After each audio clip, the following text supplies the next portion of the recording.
ሰላም ተመልካቾች እንዴት አላችሁ? የተለመደ ላይክ፣ ሰብስክራይብ፣ ሼር ማድረጉን ቀጥሉ። ወዳጆች ስለሆናችሁ ዛሬም አመሰግናችኋለሁ። እናንተ በእርግጥም ቤተሰቦች ስለሆናችሁ የምታደርጉት እንቅስቃሴ ላይክ፣ ሰብስክራይብ፣ ሼር የምታደርጉት ሁሉ ይደርሰኛል። ኮሜንት አድርጉ፣ የምትፈልጉትን ሀሳብም ጻፉልኝ። እኔ በፕሮግራም መልክ ይዤላችሁ ቀርባለሁ። እጅጉን አመሰግናችኋለሁ። እንደተለመደው ቢኒያም ካሴ ነኝ።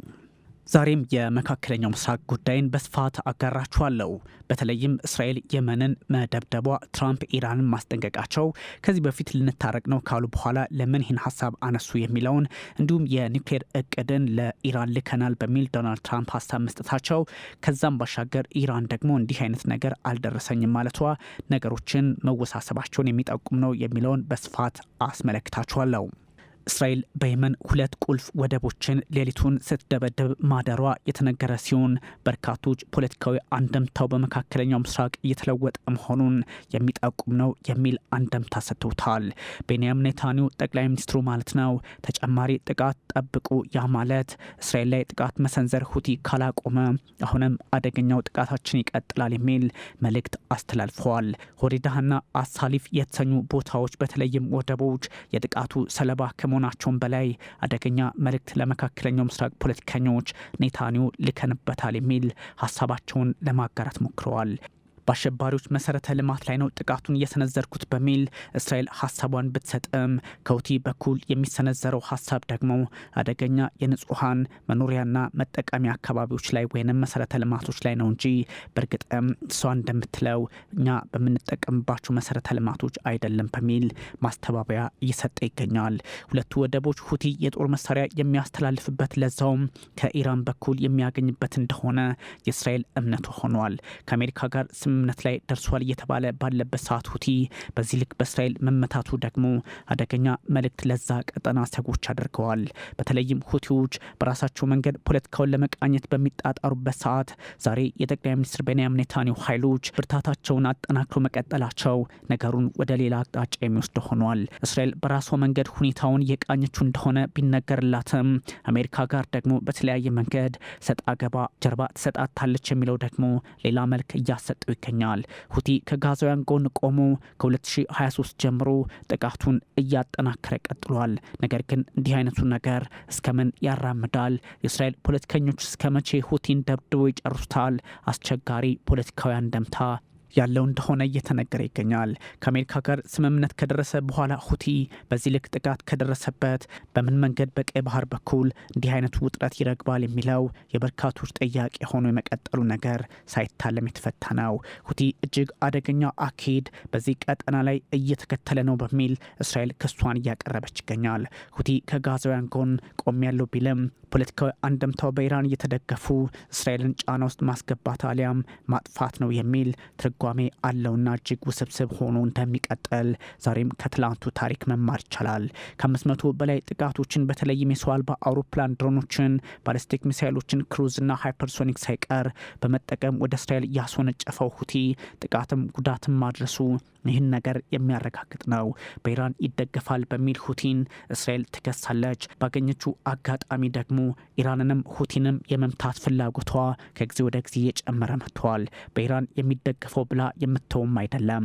መካከለኛው ምስራቅን ካርታውን ሳይቀር የመቀየር ፍላጎት አለኝ የሚሉት ጠቅላይ ሚኒስትር ቤንያሚን ኔታንያሁ በዚህ ልክ የተቃኘ የጥቃት ዓላማ እንዳላቸው እየተነገረ ነው።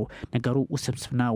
ከአሜሪካ ጋር መስማማቱ ደግሞ እስራኤልን አለማካታቱም ስምምነቱ እጅጉን ያበሳጫቸው ጠቅላይ ሚኒስትር ቤንያሚን ኔታንያሁ አሜሪካ ብትተው እኛ ጥቃታችንን በየመን ምድር አጠናክረን እንቀጥላለን የሚል ፖለቲካዊ ትርጓሜ ሰጥተውታል። በቀይ ባህር መርከቦች እንዳያልፉ ያደረገው ሁቲ ዛሬም ጥቃቴን አጠናክሬ እቀጥላለሁ በሚል የሙጥኝ እንዳለ ነው።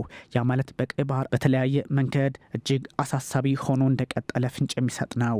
ለዚህም ነው በቀይ ባህር በኩል የነበረው የመርከቦች መተላለፊያ መንገድ ለ15 ቀናት ተራዝሞ አንድ መርከብ በደቡባዊ አፍሪካ በኩል በኬፕ ኦፍ ጉድ ሆፕ አድርጎ ወደ አትላንቲክ የሚሻገረው 15 ቀናት ጉዞውን አራዝሞ ነበር። ታዲያ ለዚህ ነው አደገኛ ነገር እየፈጠረ ነው በሚል በርካቶች በስጋት መልክ የሁቲን እንቅስቃሴ የሚመለከቱት። ግን ሁቲ የራሱ ሀሳብ አለው።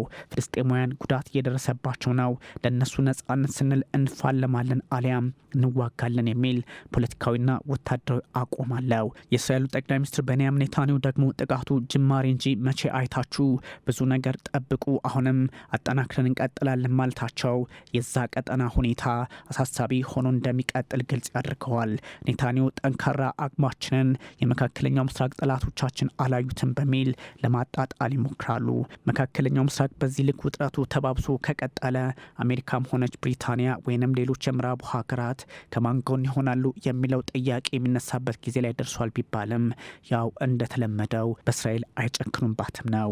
በሌላ በኩል የእስራኤል መከላከያ ሚኒስትር ኢስራኤል ካትዝ አድነንም ቢሆን እናጥፋቸዋለን፣ እንዲሁ ቀላል አይደለም እስራኤልን መተናኮስ አሊያ መሳፈጥ የሚል ሀሳብ ሰጥተዋል።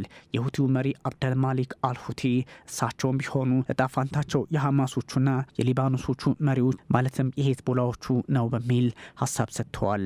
የሐማሶቹ መሐመድ ዳይፍ ያህያ ሲኖር በጋዛ፣ እስማኤል ሃኔህ በኢራን፣ ሐሰን ነስረላህ ደግሞ በሊባኖስ የሆኑትን ማስታወስ ለአልሁቲ በቂ ነው። እናም ይህን ኢላማ ውስጥ አስገብተን የምናደርገው ነው በሚል ሀሳብ ሰጥተዋል። አብዱልማሊክ አልሁቲ በየመን ደግሞ እንዲህ አይነት ጣፈንታ ልክ እንደ ጋዛዎቹ ማለትም እንደ ሐማሶቹና እንደ ሊባኖሱ ሄዝቦላ አይነቶቹ ጥቃት ይጠብቃቸዋል፣ መሪያቸውም ህይወቱን ያጣል አይነት ትርጓሜ ያለው አብዱልማሊክ አልሁቲ በየመን አስቸጋሪ ነገር እንደሚገጥማቸው ወትሮውንም ያውቁት ነበር። አሁን ደግሞ በግልጽ መግለጫ ሰጡ በሚል በየመን ምድር በተለይም በሁቲዎች ቤት የተለያዩ አረዳዶችን ፈጥሮ ውለዋል። ይህ ሁሉ ውጥረት ባለበትና አስቸጋሪ ፖለቲካዊ ትርምስ ባለበት መካከለኛው ምስራቅ ትራምፕ ኢራንን ማስጠንቀቃቸው ደግሞ አነጋጋሪ ሆኗል። ትላንት አብረን እንሰራለን፣ ለሰላም ድርድሩ ቅርብ ሆነናል፣ ልንታረቅ ነው የሚሉት ፑቲን ዛሬ ደግሞ እንዲሁ ጥቃት እንሰነዝራለን በሚል ከባዱን ማስጠንቀቂያ መስጠታቸው አነጋጋሪ ሆኗል። የሆነ መጥፎ ጉዳይ ይከሰታል ብለዋል። ሰምተን ዊች ኢዝ ባድ። ታዲያ ለምን ይህን አሉ ትራምፕ? ያው ከኢራን ጋር መደራደር ከቻልን መልካም፣ ካልሆነ ደግሞ ቦምብ እንጠቀማለን የሚል ወታደራዊ ትርጓሜ ያለው የሆነ መጥፎ ጉዳይ ጠብቁ ብለዋል ትራምፕ። ይህ ማለት ካልተስማማችሁ ዱላ ይጠብቃችኋል ነው። ኤርፎርስ ዋን ላይ ሆነው ከካታር ወደ ዶሃ ጉዞ ሲያደርጉ የመካከለኛው ምስራቅን ጉዟቸውን ማለት ነው። ትራምፕ ይህም ብለዋል። ኢራንን አስጠንቅቀዋታል። መስማማት አለባት ማለት ነው። የኒውክሌር እቅድ ተሰጥቷቸዋል። ይህን ይተግብሩ። ያ የማይሆን ከሆነ መጥፎ የማይታሰብ ብቻ አንዳች ክፉ ነገር ጠብቁ ብለዋል።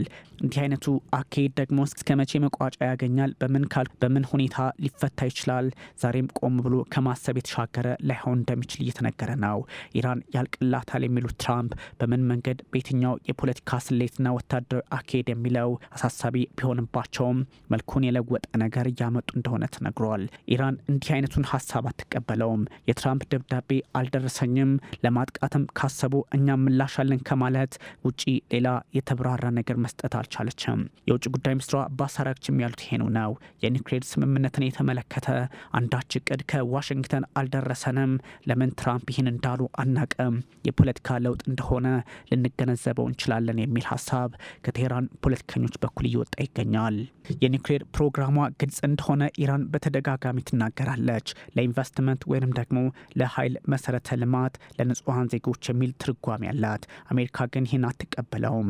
የአሜሪካ ፖሊሲ አሁን ለውጥ ማድረጉ ደግሞ አስቸጋሪ ሁኔታ ሊፈጥር እንደሚችል፣ አደጋውን ከፍ ሊያደርገው እንደሚችል ከውጭ ጉዳይ ሚኒስትሯ በኩል የወጡ መረጃዎች ያስመለክታሉ።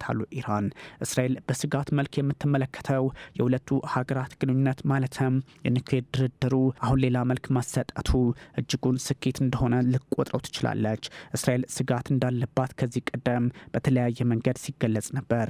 ምክንያቱም ጠቅላይ ሚኒስትር ቤንያሚን ኔታንያሁ ትራምፕና እነ አያቶላ አሊ ኻሜኒ አብረው ከሰሩ እጅጉን አስቸጋሪ የፖለቲካ አንደምታ እዛ አካባቢ ሊፈጠር እንደሚችል ይረዱታልና ኔታንያሁ በመካከለኛው ምስራቅ ለእስራኤል ጠላት ወይንም ደግሞ ለእስራኤል ስጋት የሆነ ኃይል ካለ ይወድማል አሊያም ይጠፋል በሚል ፖለቲካዊና ወታደራዊ አቋማቸው ግልጽ በመሆኑ አስቸጋሪው ነገር ዛሬ ሊፈጠር ይችላል።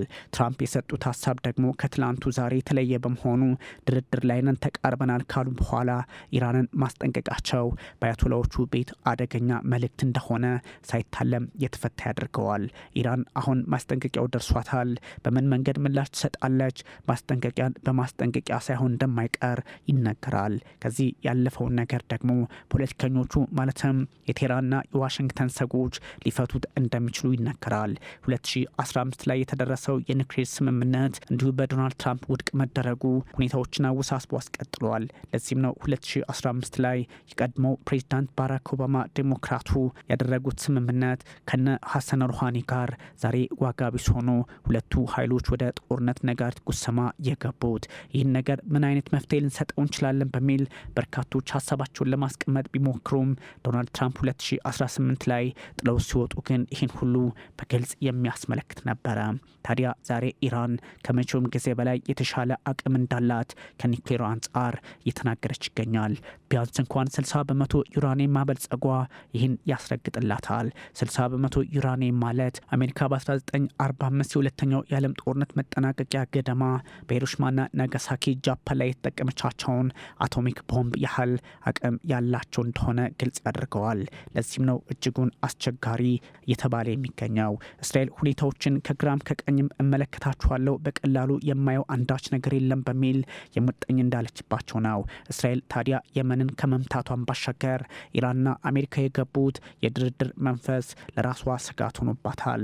ትራምፕና እነ አያቶላ አሊ ሀምኒ ተወዳጁ ማለት ጠቅላይ ሚኒስትር ቤንያሚን ኔታንያሁ ጀርባ ተሰጡ አይነት ትርጓሜ ያለው ነገር ግን በዛ ልክ ማሰባቸውን ብቻ ሳይሆን የመካከለኛው ምስራቅ ውጥረት በእስራኤል ጡንቻ ልክ የሚለካ የሆነ በመምጣቱ ዓለማችን አደገኛውን ውጥረት ማርገብ እንደሚጠበቅባት እየተነገረ ይገኛል። ለዓለም ሰላም ዛሬም ሁሉም ፖለቲከኞች መስራት እንዳለባቸው ግልጽ ሆኗል። ታዲያ ይህን አይነት ሁኔታዎች መፍትሄ ማምጣት ካልቻለም ነገ ከነገ ወዲያ አሳሳቢ ሁኔታዎች ሊፈጠሩ እንደሚችሉ ፍንጭ ሰጪ ያደርገዋል።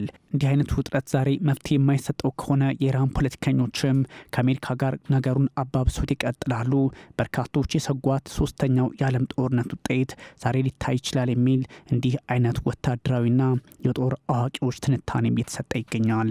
ውድ ተመልካቾቻችን እስራኤል የመንን መምታቷ፣ ትራምፕ ኢራንን ማስጠንቀቃቸው፣ ኢራንም ደብዳቤ አልደረሰኝም በሚል የሙጥኝ ማለቷ የኒውክሌር ውጥረትን ጉዳይ ያስመለከትኳችሁ ቢኒያም ካሴ ነበርኩ።